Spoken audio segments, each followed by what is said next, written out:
When people think of Phineas and Ferb Halloween episodes, one is usually pretty quick to come to mind, that being Season 1's One Good Scare Ought to Do It. And while it's a great classic episode, it's not intrinsically Halloween related beyond the spooky haunted house motif. Conversely, there are actual dedicated Halloween episodes of Phineas and Ferb that I feel tend to be overlooked by comparison. So one in particular that I really wanted to highlight is Season 4's Druselsteinoween. Right off the bat, what makes this episode interesting is that it doesn't really follow the plot structure of the traditional Phineas and Ferb episode. This was more common in the later seasons, but it's pushed pretty far here. There's no Candace trying to bust her brothers, no Perry thwarting Doofenshmirtz, not even one of Doofenshmirtz's inadvertently affecting the A-plot. We do see worlds colliding with the shared setting of the Druselsteinian castle that Doofenshmirtz inherits from his great-aunt. It's a real castle, with a moat! Who delivers a moat? How do they even get that on a plane? But the plots don't really intersect one another, which is pretty unheard of as far as this show goes. On paper, this lack of cohesion could be seen as a downside, but I find that it actually provides some nice breathing room to focus more on character interactions, and some that we don't get to see all that often. Vanessa takes the A-plot here, and her story is mostly focused on her star-crossed lover's relationship with Monty, a recurring story arc that was introduced in Season 3. Watching this show as I grew up, I was never the biggest fan of Monty. I always found him to be kinda bland, and as far as a love interest for Vanessa goes, I was already all in on Ferb. But my thoughts on this have matured over time. I get that Ferb and Vanessa's age gap is a little bit weird for anything more than a one-sided crush, at least until they're a bit older, and Monty's relationship with Vanessa is actually pretty well written as far as situational drama goes. A core aspect of Phineas and Ferb that I've always appreciated is that conflict rarely comes from characters being mean or having ill intentions. Most characters, even those who claim to be evil, are good at their core. Most characters. And real conflict just comes from situational inconveniences. Though Druselsteinoween throws a lot of these more typical mishaps out the window, the core concept is maintained through Vanessa and Monty, who cannot be together in public since their fathers are basically sworn enemies. This creates hurdles in Vanessa's romantic endeavors without anyone doing anything wrong, and it's much more organic and satisfying to watch than, say, Johnny just being a whiny little bitch. This episode is not the first time this Romeo and Juliet arc pops up, but it's given a fun spin by virtue of the episode taking place on Halloween. It's Monty's costume choice as the Scarlet Pimpernel that ultimately ends up saving his relationship from being discovered by his dad.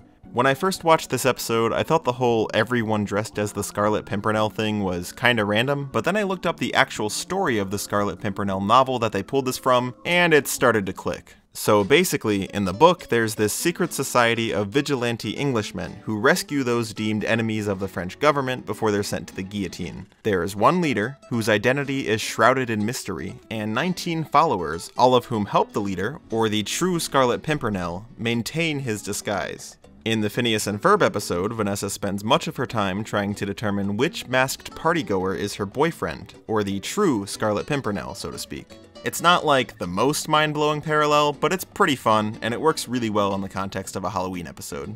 Also, apparently the entire superhero genre takes inspiration from the Scarlet Pimpernel, since that's where the whole secret identity concept originated in pop culture, so yeah, the Beak and Mission Marvel wouldn't exist without the book either. Or Perry the Platypus. So, thank you, Baroness Orcsy. No thanks are necessary for that darned elusive Pimpernel. Anyway, the coolest thing about the Vanessa-Monty plot is this moment where Stacy stands in for Monty and interacts with Major Monogram for what is actually the second time in the series, referencing the events of Happy Birthday, Isabella, where Stacy learns that Perry is a secret agent. A lot of people thought that that was a story thread that was never followed up on, myself included, but it's actually brought up here, so that's really cool. Also, it shows Monogram just accepting the implication that Stacy is here as Vanessa's date, so gay rights. I won't go on too much longer about the Vanessa and Monty plot, but it does include the song Haunted by You, which is stylistically distinct for the series, and just really well done both musically and visually. I find that I am haunted by you. I also like how this sequence highlights the dynamic between Vanessa and Ferb. It might be subtle, but it shows that, despite Ferb's crush, he's very comfortable stepping aside and letting Vanessa pursue relationships that are more well suited for her age, even serenading them as they dance. And that shows a maturity between them, one that I've always appreciated. I know the Ferb-Vanessa pairing is contentious within the fandom, but I do think there's an important nuance to it that tends to get overlooked. Regardless of who you ship though, this episode has plenty of fun interactions between romantically paired characters. You've got Vanessa and Monty, Vanessa and Ferb, Candace and Jeremy, Phineas and Isabella, Baljeet and Ginger, Baljeet and Buford, even Linda and Lawrence. Well, how do I look, dear? Oh no! A gorilla! It's nice to know their sex life is still active. The only pairing that's left is Doof and Perry, and that finally brings us to our B-plot. I honestly don't have much to say about this. I'm always a fan of these two teaming up instead of fighting each other, and their treasure hunting storyline, though simple, has plenty of fun jokes throughout. There's some really nice animation in the slapstick gags, some nice environmental design, and even a reference to The Shining.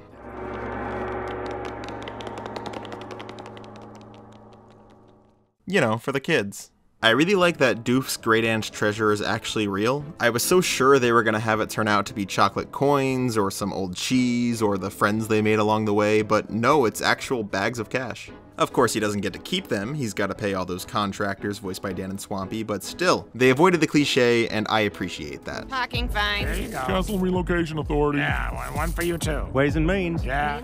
If Druselsteinoween demonstrates anything, it's that Phineas and Ferb can stand on its own without relying on the cookie-cutter formula established so prominently in the earlier seasons. I love that formula. I love the twists on it, the self-referential meta-humor, but it was explored so thoroughly throughout the show's run that it's refreshing to come across an episode that largely ignores it. And that's a philosophy that I really hope the showmakers consider with the upcoming new episodes. The writers of Druselsteinoween did an excellent job thinking outside of the box, and for that reason, I think it deserves to be held in high regard. This Halloween, if you find yourself craving a spooky Phineas and Ferb episode, give this one a watch.